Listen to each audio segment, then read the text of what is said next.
What's happening, guys? It's Martin from Gadget Therapy. Today I'm going to be reviewing the tech inside a 2014 VW Golf GTD, and we're going to start with switching the ignition on. How cool them little needles are that do the swoop around the dials. Start with the steering wheel. On the steering wheel, it's multifunction. On the left side, you have the on and off for the cruise control, the adaptive cruise control, the mode, which is for adaptive cruise control or speed limiting, so you can limit the speed of the car, reset and set, so you can reset or set both of them.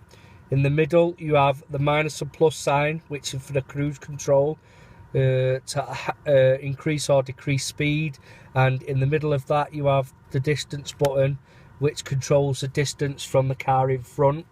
This car actually has adaptive cruise control, which has a device on the front that monitors the car in front of you. You set the speed to 70 miles an hour, the car will go up to 70. The car pulls out the lane in front of you, the car will slow down and retain that gap. If that car brakes even further, the car will brake as well and still retain the gap. And also, if you hit traffic on the motorway, the car will come to a complete standstill. This is a DSG model, so obviously the car doesn't need to gear down, or you don't need to gear the car down. It will do it itself. And that's by a device on the front, that's like a radar sensor on the front, which also is an anti-crash system. So if it detects a car that stopped in front and you're approaching too quickly, it will actually warn you, and if you don't take that warning on board, it will then brake for you. Or if you do take it on board and then decide to brake, the car will give you the whole braking force no matter how hard you press the pedal, which is brilliant because insurance wise it will bring down your insurance group just because of this anti-crash system. Underneath that you have the volume, that's for the radio primarily, but it can also turn up and down the volumes of the calls that you're actually taking. On the right side you have the picture of the phone that answers the phone or puts the phone down. You have the OK in the middle, that's a menu selection. Underneath that you have a mute button and the track skipping, so you can skip tracks or move radio stations without touching the radio. And this is another menu selection here for the mini screen in the middle of the dials. Now if I press that button, this brings up options now on the little LCD in the middle of the dials. You can switch through, so you have driving data, we'll select that, then you use them buttons to scroll up and down through the menu. So if I do that, it brings up all these menus, sub-menus, so you can have consumption of fuel, average consumption, range of what's in the tank and how many miles till you need to refill, travelling time, the distance since the car was last started, average speed, your current speed, and also you can have oil temperature. Scroll through the rest, you have assist systems, so that is the distance control for the car in front, and you can have front assist, which is always active, and that's the anti-crash control on the front. Audio, so obviously you can look at your stations or what track is on the CD. You can go to telephone, which has numbers, recent numbers and telephone book. Vehicle status, so this has warnings such as low tyre pressure, or maybe a light bulb is out or something like that, or if your washer fluid is down, it will also tell you that. You have a lap timer, which obviously you can use on a lap or to just time your 0 to 60, and you can go through that, so you can have split laps, statistics and stuff like that. Driving data, now this is quite a useful one. That's the one with all the temperature gauge and the assist systems, but sorry, back to normal there.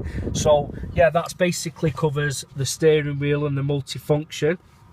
Now if we go over to the 5.8 screen in the middle, this is the radio. Obviously you have media button, phone button, mute, setup, sound, car and menu. So if you go to radio, that brings up the radio. You can either have it in FM or DAB.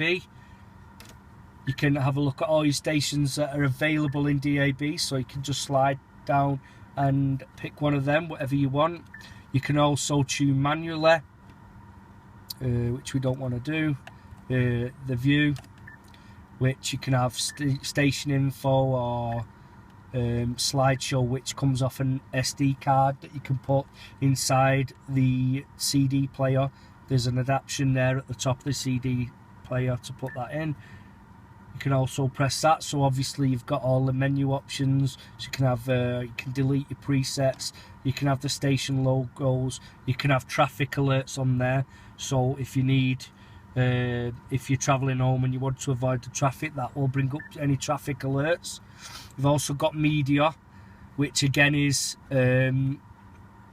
basically CDs or SD cards. Go to source, you can have CD, Bluetooth audio, so you can have it running straight from your audio, or you can have media in, which is basically a little connection here, which is an iPhone connector or an iPod connector, and then you can play off that, use your Bluetooth for that, or use the SD card. Let me get rid of that. Yeah, so that's basically that. Obviously you can go set up, and yeah, that's the same thing. So we'll go to phone. So you can have dial numbers, all your contacts which transfer from Bluetooth from your phone, recent calls, and missed calls will come up there. You can have setup. So again, you can have more than one telephone connected, so select phones, Bluetooth on or off, user profile basically, and when you switch the car off, it reminds you to collect your mobile and take that with you.